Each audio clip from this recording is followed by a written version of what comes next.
다니엘서 6장 10절부터 23절입니다. 찾았으면 한 목소리로 같이 한번 읽겠습니다. 스크린에 떠 있으니까 같이 한번 읽겠습니다. 시작. 다니엘이 이 조서에 왕이 도장이 찍힌 것을 알고도 자기 집에 돌아가서는 윗방에 올라가 예루살렘을 향한 창문을 열고 전에 하던 대로 하루 3번씩 무릎을 꿇고 기도하며 그의 하나님께 감사하였더라. 그 무리들이 모여서 다니엘이 자기 하나님 앞에 기도하며 간구하는 것을 발견하고 이에 그들이 나아가서 왕의 금령에 관하여 왕께 아뢰되 왕이여, 왕이 이미 금령에 왕의 도장을 찍어서 이제부터 30일 동안에는 누구든지 왕 외에 어떤 신에게나 사람에게 구하면 사자굴에 던져 넣기로 하지 아니하였나이까 하니, 왕이 대답하이르되 이 일이 확실하니 메대와 바사와 고치지 못하는 규례니라 하는지라. 그들이 왕 앞에서 말하이르되 왕이여, 사로잡혀 온 유다 자손 중에 다니엘이 왕과 왕의 도장에 찍힌 금령을 존중하지 아니하고 하루 3번씩 기도하나이다 하니, 왕이 이 말을 듣고 그로 말미암아 심히 근심하여 다니엘을 구원하려고 마음을 쓰며 그를 건져내려고 힘을 다하다가 해가 질 때에 이르렀더라. 그 무리들이 또 모여 왕에게로 나와서 왕께 말하되 왕이여, 메대와 바사의 규례를 아시거니와 왕께서 세우신 금령과 법도는 고치지 못할 것이니이다 하니, 이에 왕이 명령하며 다니엘을 끌어다가 사자굴에 던져 넣는지라. 왕이 다니엘에게 이르되 내가 항상 섬기는 너의 하나님이 너를 구원하시리라 하니라. 이에 돌을 굴려다가 굴 어귀를 막음에 왕이 그의 도장과 귀족들의 도장으로 봉하였으니 이는 다니엘에 대한 조치를 고치지 못하게 하려 함이었더라. 왕이 궁에서는 밤이 새도록 금식하여 그 앞에 오락을 그치고 잠자기를 마다하니라. 이튿날에 왕이 새벽에 일어나 급히 사자굴로 가서 다니엘이 든 굴에 가까이 이르러서 슬피 소리질러 다니엘에게 묻되 살아계시는 하나님의 종 다니엘아, 내가 항상 섬기는 내 하나님이 사자들에게서 능히 너를 구원하셨느니라 하니라. 다니엘이 왕에게 아뢰되 왕이여, 원하건대 왕은 만수무강하옵소서. 나의 하나님이 이미 그의 천사를 보내어 사자들의 입을 봉하셨으므로 사자들이 나를 상해하지 못하였사오니 이는 나의 무죄함이 그 앞에 명백함이 오며 또 왕이여, 나는 왕에게 해를 끼치지 아니하였나이다 하니라. 왕이 심히 기뻐서 명하여 다니엘을 굴에서 올리라 하매 그들이 다니엘을 굴에서 올린즉 그의 몸이 조금도 상하지 아니하였으니 이는 그가 자기의 하나님을 믿었음이었더라. 아멘. 오후에도 제가 말씀을 전하게 되었는데, 오전에 이제 말씀을 들으면서 여러분이 제가 한 30분 정도 설교를 했잖아요. 오늘 길게 안 했는데 그 설교를 여러분들의 머릿속에 담고 있으니까 그 내용을 한 2, 3분으로 줄여서 설명이 가능하신 분 있으면 앞에 나와서 한번 해보세요.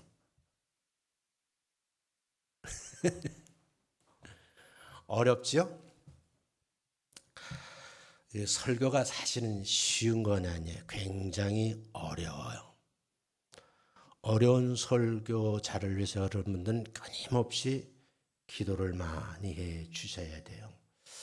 제가 오전에 말씀드렸지만 이제 원로로 물러나면서 이제 설교를 자주 안 하잖아요. 안 하면 나오는 현상이면 설교의 감각을 잊어버려요.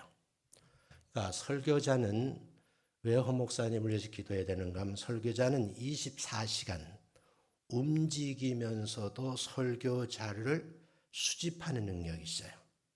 그러니까 모든 삶의 과정이 설교 재료야. 근데 그걸 탁월하게 이거를 매칭을 잘 시키고 구조 속에 담아서 설명을 할 수 있는 것은 이제 설교자의 능력이에요. 그게 이제 하루아침에는 안 되지요. 뭐 저라고 처음서부터 설교를 잘했겠어요? 하다 보니까 그 분야에 남다른 이제 노하우가 생기게 되고 그 노하우가 축적되다 보니까 설교 전문가, 설교 기술자가 된 거예요. 근데 기술자가 되려고 하면 부단한 노력을 하셔야 돼요. 이제 내가 후배 목사님들 만나서 얘기해 보면 원고 작성하는 너무 시간을 낭비를 해요. 낭비한 나머지 실제 원고를 가지고 성도들이 없지만 자기 방에서 성도가 있는 것처럼 실제 연습을 해야 되거든요. 그러니까 연습이 안 되는 거야. 제가 이제 이런 얘기를 하거든요. 이제 간내기 대학생들에게 들어가서 질문을 해요. 야, 캔이라는 동사가 무슨 뜻이 있니? 물으면요. 7, 80%는 할 수 있다라만 알아요. 여러분도 그런가요? 조동사인데 이게 할 수 있다라는 뜻만 알아. 그게 아니다. 쭈라라 뜻도 있다라면 처음 들어본대요. 쭈라라가 뭐예요? 뭐 할 줄 안다는 거예요. 그러니까 나 여기서 헤엄칠 줄 알아요. I can swimming here 그러거든요. 근데 그거를 난 여기서 수영할 수 있어 이렇게 번역을 한다니까. 쭈라라고 번역을 못해. 캔낫을 면한다라고 그래. 또 여기서 담배 피우면 돼. You cannot smoke here 그러거든요. 그러면 그게 번역을 잘 못해. 그러니까 쉽게 말하면 문법적으로는 하는데 생활용어로 안 되는 거예요. 목사님들도 마찬가지. 원고를 가지고 충분히 트레이닝을 해야 돼. 그게 하루아침에 되는 게 아니야. 그래서 어떤 교회 성도가 그러더라고요. 나는 우리 목사님 평생 모셨는데 목사님하고 커뮤니케이션 한 적이 없대. 설교 시간에. 왜요? 목사님 원고 읽으라고 성도도 볼 시간이 없어. 그래서 나 같은 사람은 여기 머리가 빠졌잖아. 그래서 뭐라 그래? 소갈머리 없는 남자. 어떤 사람은 여기 이렇게 빠지거든. 주변 머리 없는 사람. 그것만 보이는 거예요. 그러니까 설교라는 것은 성도들하고 어떻게 커뮤니케이션이 돼요. 그 반응이 있어야 되는 그 반응을 말해 아멘으로 하는 거죠. 예, 옳습니다. 지당할 말씀입니다. 그런 줄 믿습니다. 하고 아멘을 해야 되거든요.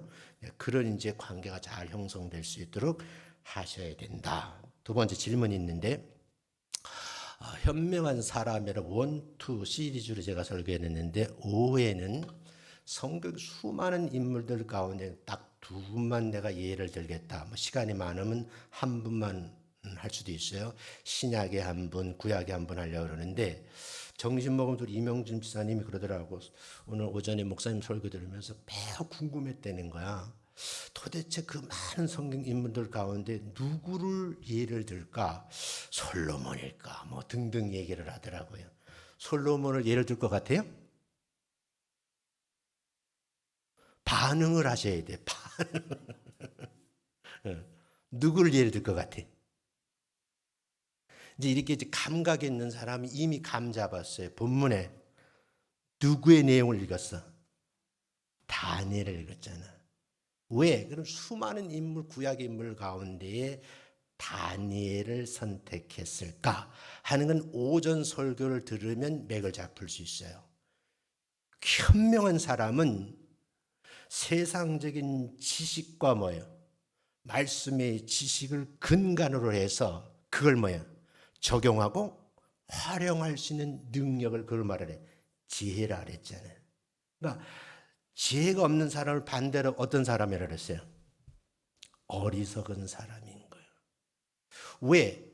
교회를 수십 년 다녔었는데도 왜 세상 사람들에게 참 저 사람 멍청해?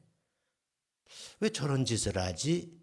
그렇게 손가락질을 받으며 비아냥거리는 소리를 들어야 되는 거예요. 예수 잘 믿으면 지혜로워질 줄로 믿습니다. 예수를 잘 믿고 말씀에 자꾸 가까이 하면 목사님들이 쓰는 언어를 자꾸 배우게 되고 담게 돼요. 그러니까 담임 목사가 제가 이 교회에서 30년 목회했잖아요. 그러면 우리 교회 성도들은 말하는 스타일이 저같이 되는 거예요. 이제 서서 여러분들은 허 목사님 스타일로 좀 바뀌고 있죠, 그죠? 그러니까 설교자도 설교 스타일이 다 있어요. 저 같은 경우는 논리적인 설교를 하지만 스토리 구성을 하고 스토리를 짜맞추고 성경의 내용을 분석해서 적용하고 이 성도를 어떻게 적용이 가능할까 자꾸 생각을 하거든요. 그 생각 속에 본문을 딱 잡으면 24년 심지어 잠을 잘 때도 이 내용을 어떻게 구성을 해서 어떻게 성도들이 편안하게 알아들을 수 있어 설교를 할까 하고 고민을 하는 거예요. 그래서 설교자들은 외로운 시간이 많아야 돼. 동시에 뭐야? 많은 사람들 접촉을 해야 돼요. 동떨어진 세상 사람들하고 성도들 동떨어진 설교를 하면 그분은 지금 자기 혼자 그냥 이야기하는 거예요. 근데 이제 이게 감동이 감하고 되면요, 옳습니다. 오늘 목사님 말씀드리니까 그게 지난주에 내일이었어요. 오늘은 제가 이런 어려움이 있는데 목사님 말씀 듣고 방향을 한번 정해보려고 그래요. 그러고 왔는데 헌금 설교하면 기분 잡치는 거예요. 그래서 난 평생 헌금 설교 안 해. 왜? 헌금이 없어서 교회 못 나온다는 사람이 있거든요. 실제 여러분 우리 교회가 또 뭐 어쩔지 모르지만 예배 헌금 방언이 돌리면 헌금 더 나올까 덜 나올까? 더 나와? 체면이라도 해야 되니까. 근데 옆에서 뭐 동전할 수는 없잖아. 그 조금 없는 사람 1,000원짜리 할 거고 좀 있는 사람은 10,000원짜리 할 거고 조금 넉넉한 사람은 50,000원짜리 할 거 아니에요. 그 돈에 그 그림 그리냐 그 주인이 막 웃잖아. 헌금 내가 딱 보면 하잖아. 헌금을 찬송 탁 부르면 아 김정란이 50,000원짜리 하는구나. 이거 알잖아. 근데 그거 안 하는 거예요. 그래서 우리 교회 예배 시간에는 뭐예요? 헌금 드리는 순서가 없어요. 예배 전에 다 드리고 뭐예요? 봉헌 시간만 있는 거예요. 예배를 드리면서 예배 요소가 있어요. 크게 따지면 예배는 위로부터 내려오는 순서가 있고 우리가 하나님께 올려드리는 시간이 있어. 구약적 예배를 통하면 원래 성경 봉독을 다 일어서서 말씀을 그게 뭐예요? 구약의 종교개혁가 누구예요? 대답 못하면 성경 공부 그동안 헛된 거예요. 그 이런 걸 이게 이제 성경적 지식이에요. 그 지식을 가지고 말씀을 들으면서 하나님 이 말씀을 듣는 나에게 지혜를 주세요라고 간구하셔야 돼요. 자, 우리가 말하면 믿음의 아버지가 누구예요? 믿음의 조상이 누구예요? 아브라함이라 해요. 그 아브라함이 믿음의 조상이라 했을 때 믿음의 근원지가 있었어요. 믿음의 근원지가 누구예요? 이게 주고받고 이야기식 설교를 하거든요. 믿음의 근원지가 어디요? 믿음의 근원지는 예수님이에요. 제가 오전에 말씀드렸잖아. 삼위일체 하나님을 믿는 거거든요. 성부 하나님은 믿음에 대해서요. 그분을 믿는 거예요. 그 섬겨할 뿐이요, 그분은. 예수 성부 하나님은 예수 그리스도잖아요. 그죠? 그분 믿음의 대상이에요. 그분의 이름으로 기도하고 그분의 이름으로 우리의 소원을 아뢰는 거거든요. 그래서 반드시 기도할 때 뭐예요? 예수 그리스도의 이름으로 기도하옵나이다. 그렇게 해요. 마침내 여러분 대중 기도할 때 발음을 똑바로 하셔야 돼요. 마지막 다 기도 마칠 때 주 예수 그리스도의 이름으로 기도합니다라고 똑 부러지게 해야 돼요. 마침표가 정확하지 않으면 사인을 정확하지 않으면 그 기도 안 들으실 수도 있어. 어떤 분은 주님의 이름으로 기도하는데 No. 이 세상에 자기를 주님이라는 사람이 있어요 없어요? 있어. 하나님에게 참 아버지라도 지금 참 어머니라잖아. 엊그제 나한테 접근하길래 TSU 가라 그랬어. 내가 뭐라 그랬어? 정확하게 하셔야 돼. 자, 그러면요. 아까 말씀을 드렸잖아요. 내가 4대 강 중에서 남한강, 북한강을 얘기했어요. 남한강의 발원지가 어디 있다 그랬어요? 태백산에 있어요. 찾아 올라가 보면 그 장소가 거기 검용소야. 낙동강의 발원지가 어디야? 태백에 있는데 시내 한가운데 있어. 그걸 황지연못이라 그래. 북한의 발원지는 어디야? 금강산이야. 우리 금강산 못 가잖아. 조사를 못해서 그런 거야. 왜 이분들이 그 발원지를 중요하는지 지질학자들 관련된 내가 인용해서 말씀드려요. 근데 이제 성경 지식과 세상 지식을 지금 가지고 백그라운드로 가지고 있는 거예요. 그러니까 설교라는 게 쉬운 건 아닌데 참고를 하셨으면 좋겠어요. 지혜의 발원지가 어디야? 말씀이야, 말씀. 이 말씀을 이렇게 쪼개서 외우면 안 돼. 여러분이 이제 한국어 성경이 조금 잘못 번역됐고도 있지만 전체를 읽고 스토리를 구성하셔야 돼. 그래서 제가 아까 내 방에 찾으니까 스토리 바이블이 지금 없더라고. 이 스토리 바이블 제가 가지고 있는 거는 이스라엘 대사를 하셨던 분인데 석수동현 대한신학대학원에 교수하셨던 분이에요. 이분이 이제 자기가 히브리 대학에서 오래 공부를 했으니까 히브리적 사고를 가지고 구약 성경과 신약 성경을 다 번역한 거예요. 그런데 그 책을 한 권 가지고 있거든요. 지금 제가 가지고 온 책은 성경책은 여러분이 가진 책이고 마사 성경의 원문 표준역 성경을 가지고 있어요. 그러니까 목사들은 성경을 딱 보면서 여러 권의 성경을 봐. 그런데 성경 보는데 기본적으로 저 같은 경우는 NIV 성경을 기본적으로 봐요. 왜냐하면 영어 성경이 더 정확하거든요. 우리나라 말은 주어가 많이 생략돼 있어. 근데 영어는 주어가 반드시 있고 결론부터 나오고 결론을 부연 설명하는 방식으로 되어 있어요. 그러니까 논문도 읽어보면 영어식 논문이 훨씬 읽기가 편해요. 우리나라 잘못 쓴 논문 읽으면 뭐가 뭔 말인지 몰라. 이번 학기도 4명 박사 논문 심사하고 있거든요. 그냥 막 뭐라래요. 어떻게 글을 이렇게 썼냐고. 내가 고쳐주기도 하고 막 그러거든요. 잘 보세요. 그러면 이 세상적인 지식, 이건 학문이거든요. 그러니까 성경을 읽는데 기본적인 우리는 한글을 알아야 돼. 한글을 모르면 성경을 읽을 수가 있어 없어요? 없는 거예요. 그리고 한글을 읽으면 스토리로 되는데 그거는 왜 독해할 능력이 있으셔야 되는 거예요. 독해가 안 되면 그냥 읽는 거예요. 의미 파악이 안 돼요. 그러니까 세상적인 지식이죠. 그래서 신학교 다니는 사람은 히브리어, 헬라어, 라틴어, 심지어는 더군다나 아람어까지 공부해요. 그러면 이거 다 할 수 없으면 어떡하냐? 전문 번역하는 전공한 교수들이 계셔요. 그분들이 써는 책을 볼 수밖에 없어요. 이 단어가, 특정 단어가 히브리면 이런 뜻인데 히브리 사전을 볼 줄 모르는 것도 문제지만 그걸 어떻게 해석했는지 해설집을 보는 거죠. 그러니까 설교 한 편 영어 다양하게 책상에 펴놓고 봐야 되는 거예요. 제 방에 들어가지 막 성경편은 치우면 안 돼요. 제가 옛날 글 쓸 때 집에서 막 치워버리면 울산대 막말하래. 왜냐면 덮어놓으면 또 찾아야 되니까 너무너무 힘들어. 요즘은 그래도 좀 편해요. 인공 AI가 있어가지고 지능이 좀 도움이 되니까, 검색하는 도움이 되니까. 자, 그런데 낫예배 말씀을 참고를 해보면 이 지혜로운 성도는 지혜 근원지에 들어가서 그 말씀의 맥을 찾아서 자기에 적용하려고 몸부림을 치는 거예요. 그게 신앙생활인 거예요. 엄밀히 말하면.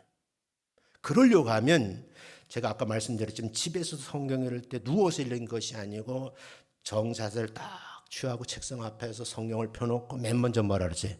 기도하라고요. 왜? 이거는 하나님의 말씀이거든. 하나님을 대하듯이 성경을 봐야 돼. 왜? 말씀이니까. 그러면서 말씀 이해가 안 되면 하나님 이 말씀의 문맥이 이해가 안 되고 좀 독해가 안 돼요. 그럼 기도라는 거예요. 그럼 누구의 도움을 받아요? 성령님의 도움을 받는 거예요. 성경의 저자가 성령님이시잖아요. 감동으로 기록된 말씀이에요. 해석은 그분이 하시는 거죠. 그래서 목회자도 외로운 시간도 많은 시간에 그 서재에서 자기와의 싸움을 부단히 하셔야 돼요. 근데 제가 이제 30년 해보니까 원고 작성하는 데는 사실은 기본적인 건 2시간이면 끝나요. 그냥 골고 툭툭툭 치면 돼요.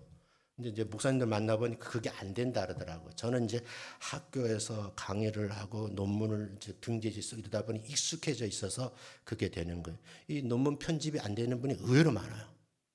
근데 문제는 그러면 현명한 성령 인물들 가운데 지혜로운 그런 유능한 지도자들의 독특한 게 있어요.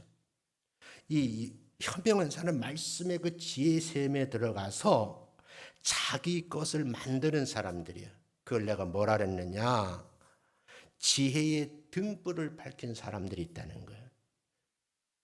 우리 이명집사님, 솔로몬에게 지혜의 등불이 있을까요? 깊이 연구해야 돼요. 솔로몬이 지혜의 왕이라 그러잖아요. 그죠? 근데 초창기에는 정말 하나님을 의지하면서 그렇게 했어요. 근데 말로에는요, 비참하게 죽었어요. 그러면 인생의 말로 비참한 인물을 내가 지혜의 인물로 설교하면 안 되잖아요. 근데 다니엘은요, 당대의 지혜의 등불을 밝힌 현명한 사람이었다는 거예요. 따라합니다. 지혜의 등불을 밝힌 현명한 사람은 다니엘입니다. 이명준 이제 궁금증 해소됐어요? 그래요? 보세요. 다니엘은요, 스토리 구성 이런 거야. 바벨론에 어떻게 포로로 끌려갔어요. 며칠 전에 어느 목사님 만났다더니 한 목사님이 나의 명함을 주면서 목사님 그래 왜요? 그러니까 아니 그 포로 시대의 시온을 바라보면서 그 부른 뭐 노래가 있다는데 그거 동영상을 나한테 달라는 거야. 그거 어떻게 알았으니까 제 설교로 들었다는 거야.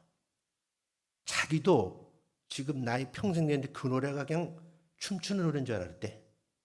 그 내가 옆에 있던 그 토론토 대학원 그 목사님이 그거 성경입니다. 시편에 있는 말씀입니다.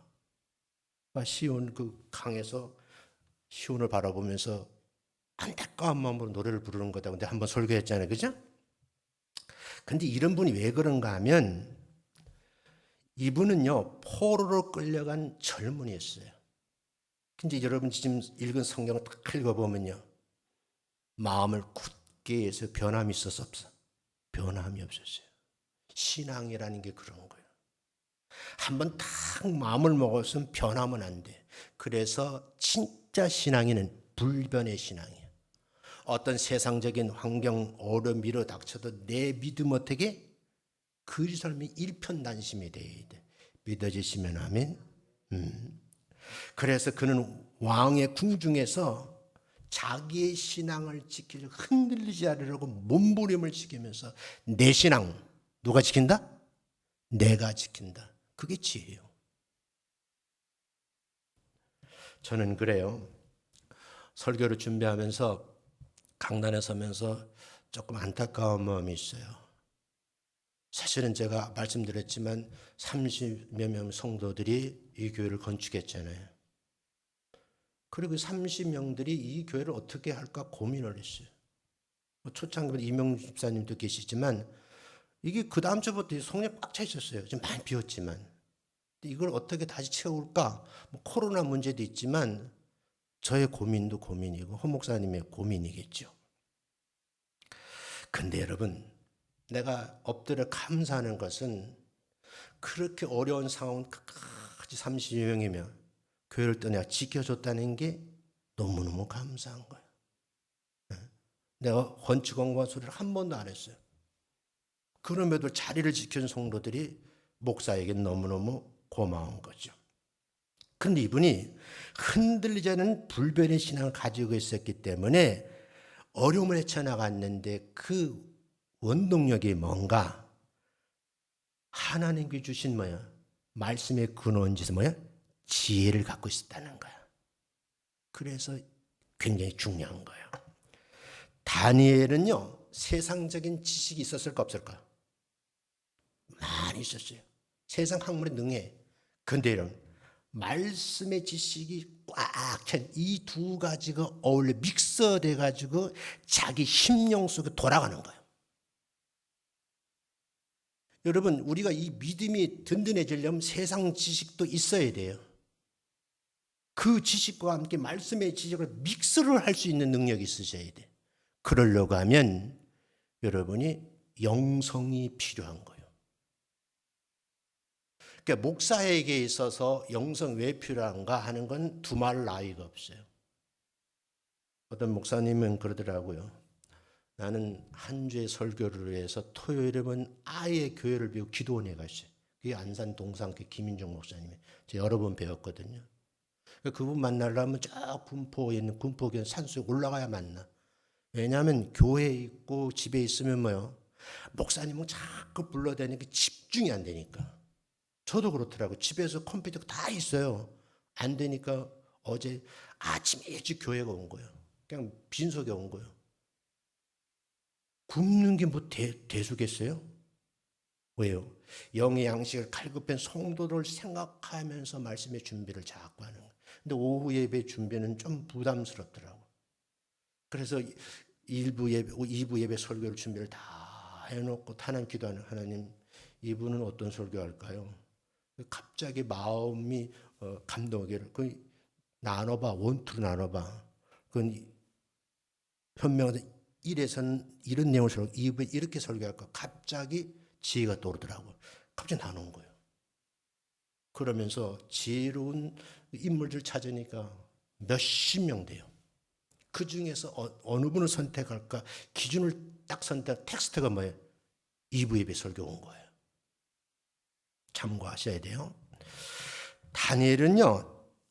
이 지식을 머리에 담고 있는 것에 넘어서 세상적 지식과 말씀의 지식을 믹스하는 능력에다가 분명한 것은 하나님을 향한 신뢰가 너무 깊은 거예요. 하나님이 하라 하시면 하겠다는 거예요. 하지 말라면 하지 않겠다는 거예요. 가라면 가고 멈추라면 멈추겠다는 거예요. 그게 불변의 신앙이에요. 다니엘은요 그런 단단한 믿음을 가지고 있어요. 내가 누구한테 들었는데 십자가 튼튼히 붙잡고 우리 옛날에 그렇게 불렀잖아요. 그죠? 지금은 십자가 단단히 붙잡고 그러잖아요. 단단히가 맞아? 튼튼히가 맞아? 십자가를 붙드는데 단단히 잡아야 돼요? 든든히 잡아야 돼? 그러니까 서술어를 봐야 돼. 잡는다는 말은 뭐예요? 굳게 잡는다는 말이잖아요. 근데 그래서 든든히로 바꾼 거예요. 튼튼히는 뭐예요? 다른 의미가 다르잖아요. 옛날에 작사가 좀 번역을 잘못한 거예요. 부르긴 좀 어색하지만. 보세요. 다니엘은요. 이런 절대적인 신뢰와 순정에 의해서 하나님께서 세 가지 능력을 줘요. 첫째가 뭐냐? 꿈을 해석하는 능력을 줘요. 다니엘 그런 뭐예요? 꿈이잖아. 내용은 다 알고 있는 거니까. 두 번째 뭐냐? 미래를 예언하는 능력을 줘요. 그 다니엘의 꿈이 지금도 뭐예요? 해석이 완성돼 가는가요? 완성돼 가고 있잖아요. 그리고요. 이 두 가지 능력을 품고 있는 끝나지 않고 현실세 그걸 증명을 해 나가는 거예요. 그래서 위대한 지도자, 위대한 사람에 대해 제가 표현하기에 지혜의 등불을 밝힌 현명한 첫 번째 나는 다니엘을 꼽는다. 그래서 여러분 정하는 거예요. 그러면 여러분 다니엘의 삶을 통해서 우리가 받을 수 있는 교훈이 뭐냐? 정말 믿음이 뭐야? 단단하다. 어떻게 보면 굳센 믿음이라고 말씀드릴 수 있는 거예요. 그래서 지혜로운 거예요. 이 사람은요. 어떤 환경 속에서도 하나님을 신뢰하고 의지하는 거죠. 그죠? 결국은 뭐야? 사자굴에 집어넣었어. 왕이 총애하는 신하거든요. 근데 자기가 한 말이니까 지켜야 되고 집어넣었어요. 근데 왕이 뭐 통곡을 하잖아요. 가서 뭐야? 다니엘아 부르잖아. 너희 하나님이 어떻게 살려주실 것이다. 나중에는요. 왕까지 마음에 감동시키는 능력이 있어요. 진짜 예수 생일에 그래야 되지 않을까? 난 그렇게 생각을 해요. 어떤 환경 속에서 하나님을 의지하면서 사자굴에 들어가고 푸른 뿔에 들어갔어요. 세상 모든 사람들은 굶주린 사자에게 잡혀 먹을 것이다. 푸른 뿔이 뭐야? 쇠를 단련시켜서 풍구질하잖아, 그죠? 그 뜨거운 불 1500도, 2000도, 3000도 불에 들어간 거예요. 살아서 죽었어요. 살아났잖아요. 근데 여러분, 세상 기준으로 이걸 해석하면 돼, 안 돼? 안 되는 거예요. 이 역사의 기록이니까. 그래도 어떤 환경 속에도 하나님을 의지하고 신뢰하는 그런 지혜자였다 하는 거예요. 두 번째는요, 그 하나님께로부터 지혜 샘물에서 오는 내 것 만들려고 끊임없이 노력했다. 학습을 했다는 거예요. 학습이라는 말을 잘 생각했어요. 그는 반복해서 말씀을 가지고 부단히 훈련을 했어요.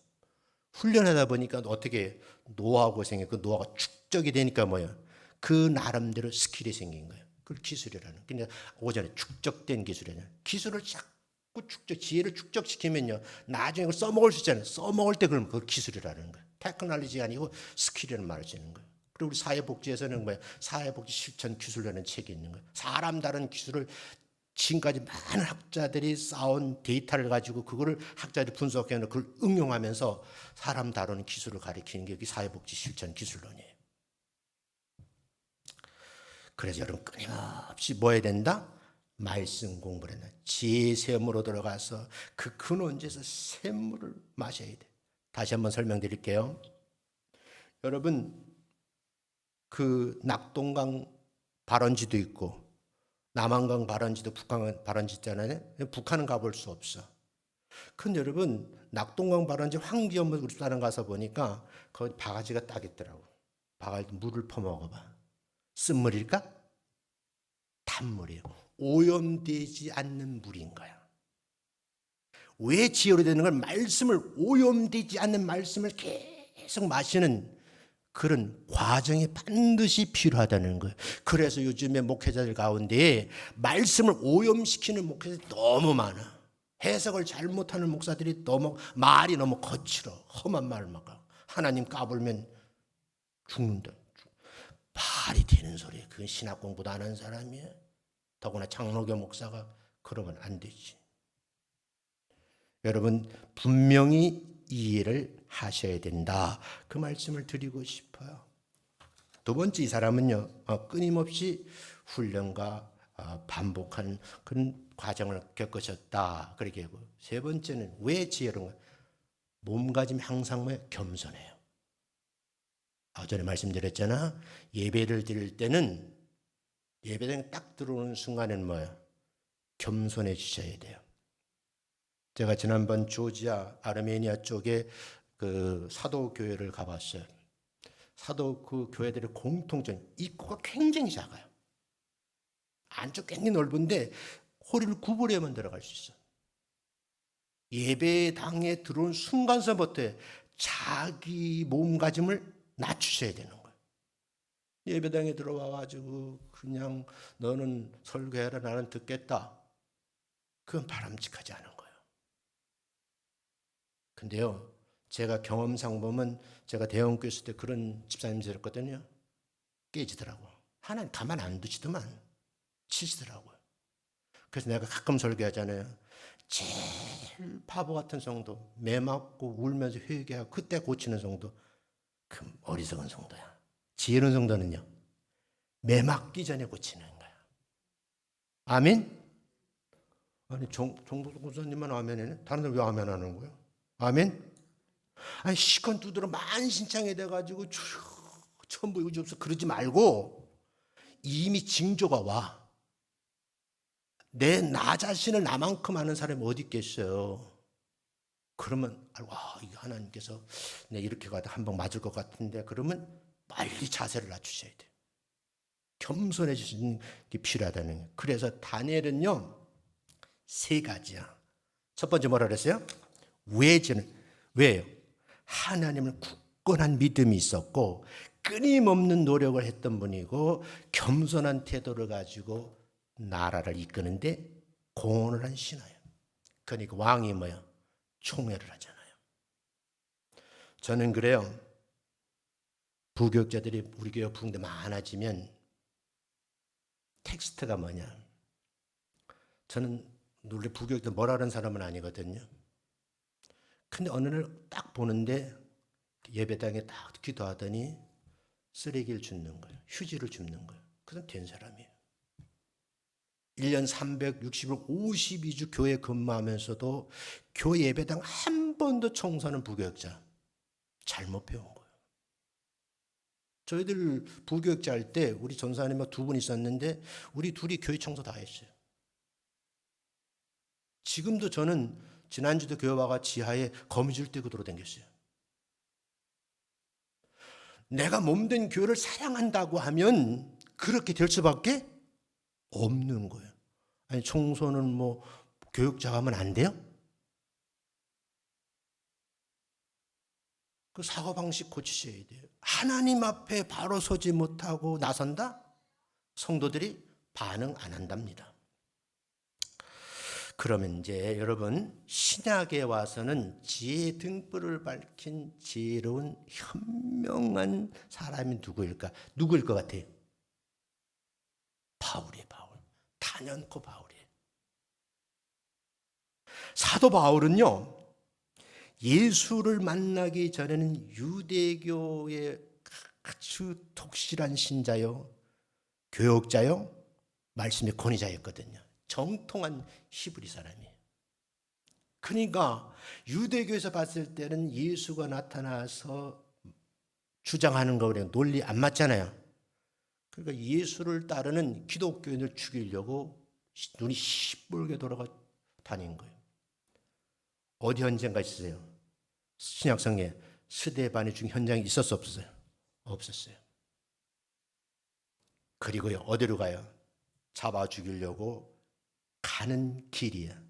그래서 여러분 어떻게 담역석 도상이라잖아요. 길도자 길 위에서 담역석은 길 위에서 부활하신 누굴 만났어요? 예수 만난 거예요. 우리 예수 믿는 사람들은 성경 찬송만 들고 교회 다니면 안 돼요. 성경의 주인공 믿음의 대상인 예수를 믿는 사람, 성경의 주인 예수를 알고 예수를 믿는 것이 가장 중요한 거예요. 그러면 여러분 보세요. 바울은요 예수 그리스도를 만난 이후에 유대주의인 사고방식, 유대적 예배를 청산을 했어요. 그 말은 이게 굉장히 중요한 말이야. 내가 지금 가지고 있는 사고방식, 내가 하는 신앙과 이걸 고친다는 게 쉬울까 어려울까? 쉽지 않아요. 여러분 보세요. 찬송가에도 보면 크게 이렇게 구분을 해요. 저는 찬송가학을 신학교 때 배웠거든요. 전문가인데 찬송가에는요 아멘자가 붙어 있고 아멘자가 붙어 있는 곡이 있어 없어? 있어요. 이 찬송가가 짬뽕돼 있는 거예요. 편집할 때 원래는 찬송가는 아멘자가 붙어 있는 곡만 수록돼야 돼. 그 아멘자가 붙은 모든 곡은 그 가사의 내용이 곡이 문제가 가사의 내용이 성부, 성자, 성령 하나님을 높이는 내용으로 되어 있으면 아멘자를 붙이고요. 그냥 신앙생활 잘합시다, 은혜 받으십시다 그런 내용은 아멘자가 안 붙어 있어. 이해되셨어요? 그러면 그건 다 복음성가예요. 근데 찬송가, 복음성 같이 붙어 있거든요. 그리고 복음 송가가 붙어 있어요. 이 세 가지가 믹스되어 있는 거예요. 그 예배자는 전문을 공부한 사람 예배 순서를 짤 때 앞부분 다 뭐예요? 아멘자가 붙어 있는 곡이 들어가야 되는 거예요. 설교 전후에 이 설교 말씀을 듣기 성도들이 듣는데 도움이 되라고 복음 성가를 집어넣는 거예요. 근데 가급적이면 다 아멘자가 붙어 있는 게 좋죠. 예배는 누가 받으시는 거예요? 하나님이 받으시니까. 참고하셨으면 참 좋겠어요. 이분은요 예수 그리스도를 만난 후에 자기 잘못을 알게 됐어요. 이건 상상 못할 일이야. 내가 정말 성경을 알았는데 메시아로 오신 예수 그리스도가 구세주라는 사실을 알게 된 것도 중요하고 과거에 내가 유대교적인 사고 사상을 가지던 이 잘못이라는 걸 인식하게 되고 알게 되고 뉘우치고 고치게 됐다는 거예요. 어떻게? 100%. 360 돌면 이거 돈 사람이야. 동쪽은 갑자기 뭐예요? 서쪽 방향을 틀은 거예요. 누가요? 사도 바울이. 그래서 유명한 거예요. 그리고 예수 그를 만난 이후에는요, 완전히 변화되어서 복음을 전하는데 올인한 사람이에요. 교회 성도들이요, 예배를 드리면서 헌금이 모여져요. 그게 모자라면 어떻게 했어요? 자기 잡을 이용했어요. 그분이 가지고 있는 세상적인 기술이 있어요. 그게 뭐예요?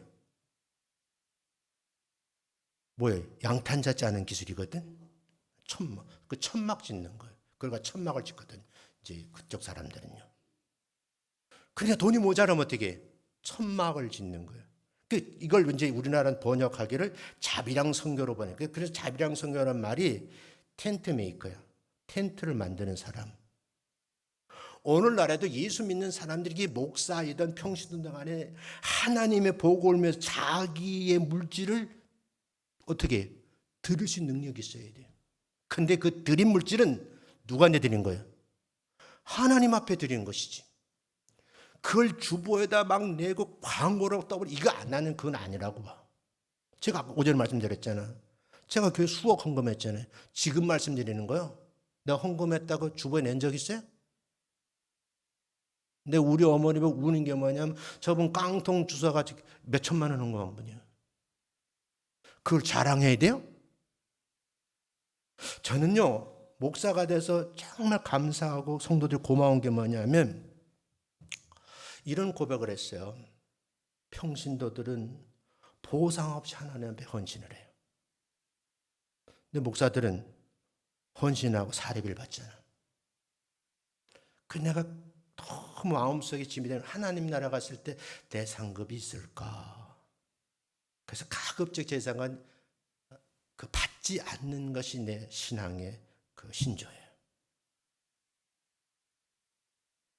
보세요. 그렇다고 또 우리 허목사 사례비 주지 말 그런 얘기 아니야. 잘 이렇게 이해를 하셔야 돼. 자, 그러면서는요, 복음을 헌신했어요. 그럼 바울이 왜 현명한 사람인지 그가 쓰는 서신서를 보면 알 수가 있어요. 여러분 이제 소아시아 지역을 여행을 하다 보면 가셨다 오신 분이 있지만 다 사도 바울의 발자취. 지금의 터키, 그리스 지역이에요. 그리스 아테네 아르바고 언덕에서 가보면요, 다른 사람들은 뭐 소크라테스의 소크라테 감옥을 찾아가고 그래요. 나는 거기 딱 서서 아테네션을 하면서 여기서 철학자들하고 복음을 논했는데 비아냥거렸잖아요. 그러니까 아무리 그 능력 있는 사도 바울이 복음을 변증해도 듣지 않으니까 신발에 먼지를 털어버리고 뭐라 그랬어요? 저주받을 놈들이라 했잖아요. 그리고 어디 내려갔어요? 고린도 지역으로 내려간 거예요. 제가 서양 철학사를 정도로 읽은 게 뭐냐? 내가 설교에서 가끔 얘기하잖아요. 너 자신을 알라는 말은 소크라테스 했다고 그랬잖아요. 소크라테스는 그런 말 한 적 없어요. 그런데 여러분 소크라테스가 태어나기 전에 300년 전에 이미 있었던 일이에요. 기원전 2세기 후반에 탈레스전에 나와요. 그게 여러분 고린도 북쪽 산기슭에 델비 신전 기둥에 써져 지금도 있어요. 그걸 본 거죠. 소크라테스가. 보고서 뭐예요? 내가 내 자신을 모른다는 걸 알게 된 이 알미 깨달음이에요. 그걸 지식으로 설파한 거예요. 그래서 소크라테스는 도덕 이성이라는 말을 알고 있어야 돼요. 근데 보세요. 바울이 왜 그러면 현명한 사람인가? 바울의 현명함은 이렇게 하나님 앞에 돌아와서 하나님의 일을 함에 있어서 자기 능력을 하는 것이 아니고 성령의 감동을 받아 일하는 사람이 있어요. 처음부터 끝까지 뭐예요? 성령론 얘기할 때 바울을 빼놓으면 성령론이 이론이 안 쓸 정도로 굉장한 이론가입니다. 바울의 지혜는요, 탁월한 설교하는 능력이 있어요. 당대에 바울처럼 설교 잘하는 지략가가 없어요. 근데 그가 그렇게 탁월한 설교를 하는 데는 뭐예요? 유대교에서 배운 세상적인 유대교적인 그런 구약적 사고, 논리적 사고가 있어요. 그리고 그걸 기반으로 해서 예수님이 하신 말씀을 가지고 부활하신 예수님 만난 성령의 감동으로 그 말씀을 재해석하는 거예요. 적용을 하는 거예요. 그때 능력이 나타나는 거예요. 그렇게 했더니 죽은 사람이 살아나고 귀신이 나고 난리가 나는 거예요. 그러니까 바울이 가니까요, 사람들이 구름대같이 몰려드는 거예요. 교회는요, 예배가 참 소중해요. 예배 한 시간이 집중력을 드려야 돼요. 제가 처음 교회를 할 때는요, 저쪽 옆에 동네 있었잖아요. 산자락 밑에 있었는데 우리 교회에 막 술주정뱅이도 찾아왔었어. 그러니까 장로님하고 나 코드가 맞으니까 난 장로님하고 찬송가 선정하는 말 그냥 장로 따라가요. 얼마나 찬양을 뜨게 물론 술주정뱅이가 와가지고도 앉아 있었다니까. 하루는 막 술주정뱅이가 와가지고 내가 시흥시가 있는데 그 개를 몇 마리 키웠거든요. 진돗개 키웠는데 게장 안에 들어가가지고 목사님 나오시라고, 쥐가 게장에 들어가 나오시라고 그래. 내가 시흥시대 나중에 보니 게장 안에 들어앉아 있더라고. 술 먹다 돌아가셨어요. 신씨라고. 이게 코드가 맞는 거야. 뭐 세상적인 기준 이게 문제가 아니에요. 그러면 뜨겁게 기도하고 또 찬송해요. 아마 내가 우리 김장님 속은 몰라도 지금도 행복하시지만 과거에서 언제 행복하냐 그러면 그 저 옥길동에서 밝은 비춰오는 비춰오는 거 행복했죠, 그죠? 저도 그래 마찬가지요. 바울이 그런 거예요. 바울이 변화된 후에 복음을 전하는데 그냥 전하는 거지. 왜 현명한 소리를 듣느냐? 탁월한 설교를 해요. 과거에 가지고 있는 머릿속에 있는 논리적 사고인데 그걸로 끝나지 성령의 감동으로 말씀을 재해석하고 집필하고 전하고 나누는 거예요. 돈이 없으면 더 열심히 천막을 지어가 돈을 벌어 또 옮기고 계속 옮기는 거예요. 두 번째는요, 바울의 현명한 삶을 통해서 배울 수 있는 교훈이 뭐냐는 거예요. 이렇게 정리를 할 수 있어요. 성령 충만함으로 복음적인 삶을 살아가셨던 분이다. 누가? 바울이. 그럼 우리 이 말씀을 들으면서 나도 바울처럼 살아야지. 내가 예전에 우리 김장로님 들었는데 자기 장가 안 갔으면 바울처럼 혼자 살라 그랬대요.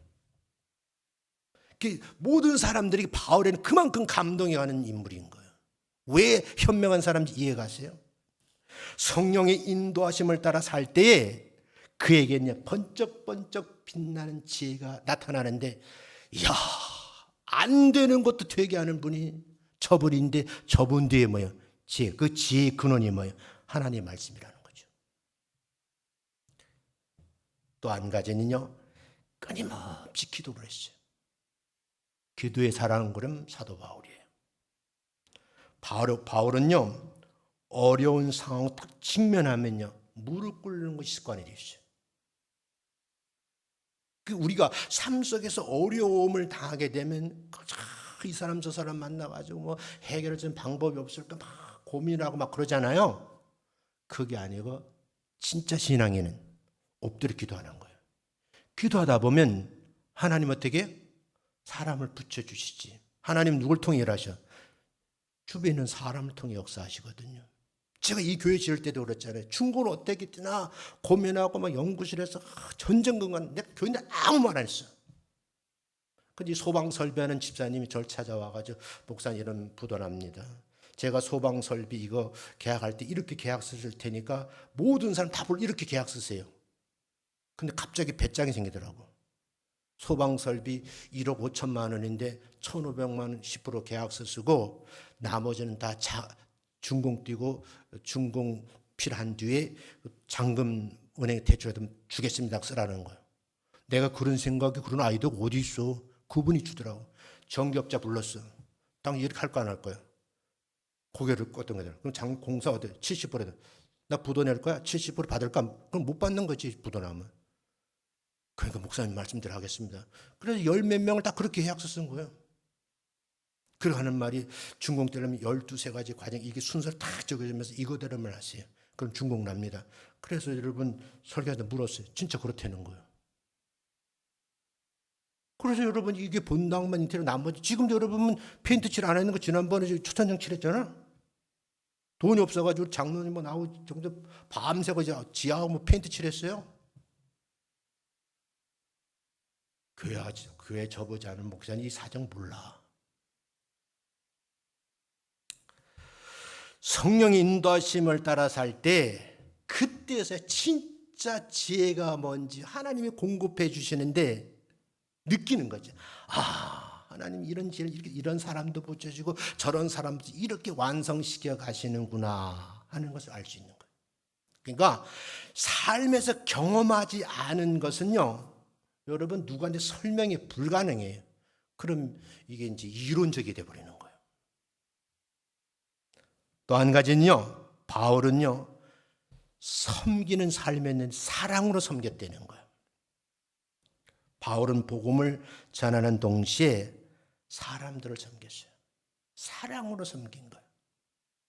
사랑하는 제자가 목회를 부탁했더니 건강에 너무 안 좋아요. 바울이 뭐라 그래요? 아무개야, 너 건강해야지. 포도주를 권하잖아요. 포도주가 알코올이야. 그럼 사도 바울은 약으로 권하는 거예요. 그만큼 복음을 제자를 만드는 끔찍히 안겼어요. 근데 여러분, 때로는 복음에 거슬리면요, 정말 치열하게 내쳤어요. 그런 인물 누구예요? 사도 바울이 난 너하고 여행 못하겠다, 성교 여행 못하겠다 내친 사람이 있어요. 참 중요한 거예요.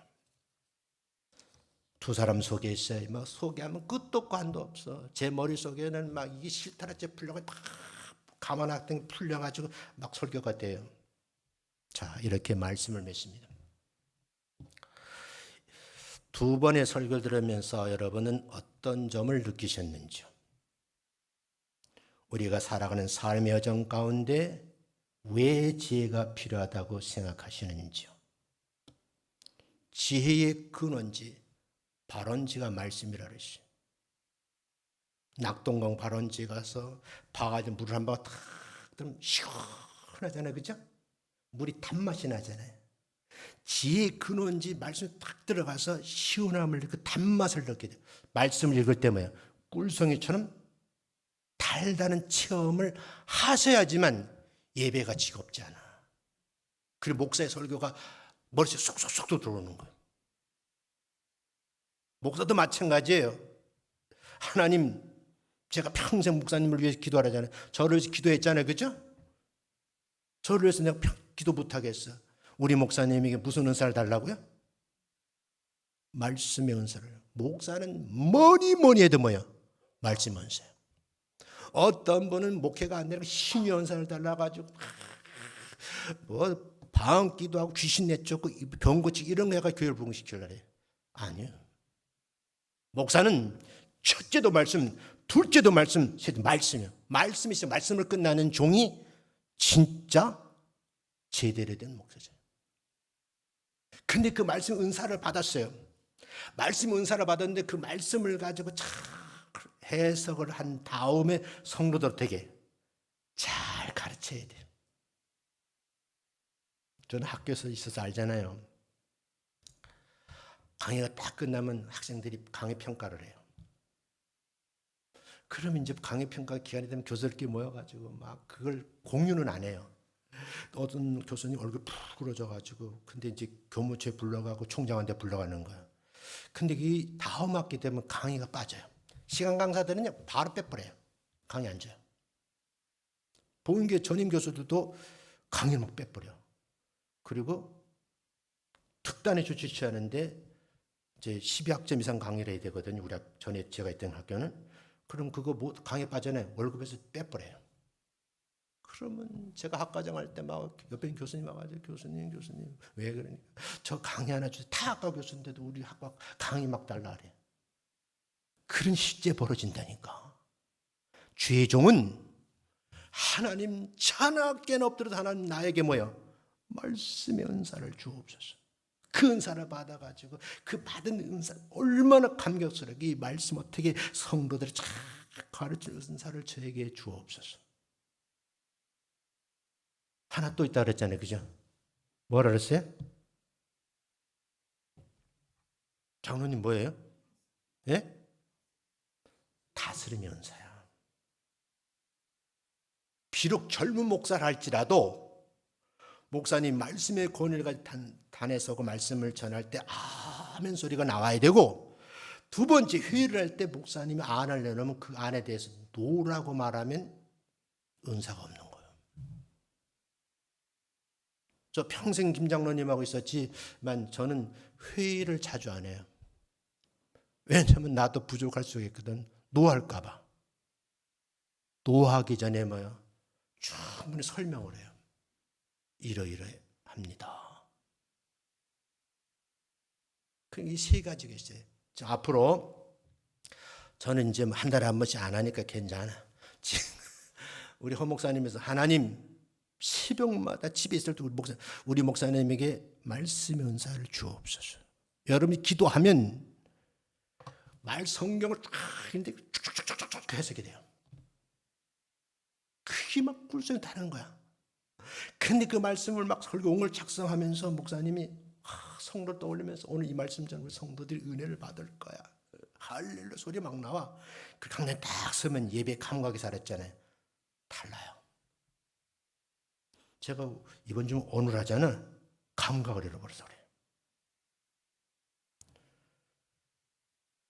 다니엘과 바울처럼 하나님 주신 지혜의 근원지 발원지에 들어가서 이 기도의 골방이잖아요. 성경을 펴놓고 묵상을 하는 거예요. 하나님, 오늘 다음 주는 이 본문을 내가 설교를 하려고 했는데 설교 내용을 어떻게 구성하는 게 좋을까요? 이걸 액면 그대로 설교를 해야 되는지요? 아니면 속으로 상처받을 것 같으니까 하나님 지혜를 좀 주세요.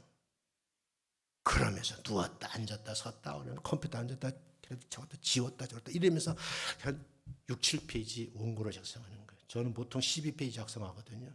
정리하면 6페이지로 나오고 오늘 6페이지짜리 설교로 나왔잖아요. 그분의 말씀, 그분이 저한테 하는 말씀, 귀를 기울이고 살아라는 현명한 성도가 바로 지혜로운 거예요. 다니엘과 바울처럼 우리도 하나님께서 주시는 지혜를 구하고 그 지혜를 따라 성령님의 인도하심을 따라 살아가는 삶이 현명한 사람이 지향하는 목표야. 목적과 목표는 다른 거예요. 여러분, 우리 신앙생활의 목적이 뭐예요? 물으면 답을 하네. 예? 신앙생활의 목적이 뭐예요? 천국 가는 거예요. 신앙생활의 목표는 뭐예요? 예배를 잘 드리는 거예요. 논리학에서는 목적을 상위의 개념이고 목표를 하위의 개념으로 봐요. 이게 거꾸로 쓰는 사람이 있어. 그러면 안 돼. 우리 예수 왜 믿어? 천국 가려고. 그렇지 않아요? 근데 천국 가기 이 땅에서 뭐예요? 하나님 제일 기뻐하시는 뭘 드리는 거예요? 예배를 드리는 거예요. 그 예배를 목사의 설교만 중요한 것이 아니고 예배 시작서부터 축도까지 뭐예요? 그 예배 순서 맡은 모든 성도가 예배 뭐라고요? 위원이라고. 예배자로 세움받은 거예요. 그걸 잊으시면 안 돼요. 근데 여러분 나중에 여러분 간증설교도 하고 강단에 서보세요. 이게 오래 서면요 이 좌석이 이렇게 한눈에 다 보여. 제가 합창단 있을 때요, 유명 합창단이잖아요. 있을 때 보면은 지휘자가 안 보는 쪽이 지휘하잖아요. 다 봐요. 뭔 눈으로? 4팔대기 눈으로 다 봐.